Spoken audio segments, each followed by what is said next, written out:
সব নবীকে আল্লাহ একটা করে দোয়া দিয়েছেন, নবী দোয়া করলেই কবুল। সব নবীরা ওই দোয়া করে ফেলেছে দুনিয়াতে। বিশ্বনবী বলেন আমি করি নাই, আমি দুনিয়ার বুকে কঠিন বিপদে পড়েও কোনোদিন করি নাই। আমি আমার স্পেশাল দোয়াটা কিয়ামতের দিন আমার গুনাহগার উম্মতকে সুপারিশের জন্য রেখে দিয়েছি। আজকে আমি তোমার দরবারে দাঁড়িয়ে কিয়ামতের দিন ওই দোয়াটা করছি, আল্লাহ আমার যে উম্মতের হৃদয়ে যাররা পরিমাণ ঈমান আছে, আমার একটা উম্মতকেও তুমি জাহান্নামে ঢুকাতে পারবা না।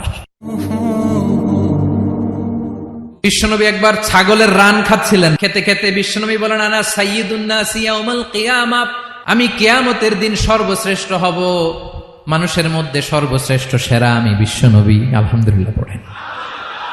বিশ্বনবী বলেন সেদিনটা বড্ড ভয়ঙ্কর, সেদিন কেউ কারো কোনো উপকারে আসবে না, বন্ধু বন্ধুর কাজে আসবে না, স্ত্রী স্বামীর উপকারে আসবে না, স্বামী স্ত্রীর উপকারে আসবে না, পীর সাহেব মুরিদরে বাঁচাতে পারবে না, মুরিদ পীর সাহেবরে বাঁচাতে পারবে না, নেতা কর্মীর পরিচয় দিবে না, কর্মী নেতার পরিচয় দিবে না, ভাই বোনকে চিনবে না, বোন ভাইকে চিনবে না, বাবা তার সন্তানকে চিনবে না, মেয়েকে দেখে মা দৌড়ে দৌড়ে পালাবে। বড্ড ভয়ঙ্কর দিন। বিশ্বনবী বলবেন জমিনটা এখনকার মতো থাকবে না, পুরো জমিনটা সমান হয়ে যাবে ফ্ল্যাট। এখন তো গোল, তখন ফ্ল্যাট।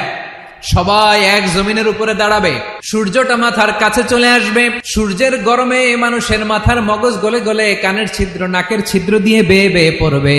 সবাই হয়রান পেরেশান ক্লান্ত শ্রান্ত। মানুষগুলো বলবে বাঁচার কোনো উপায় নাই।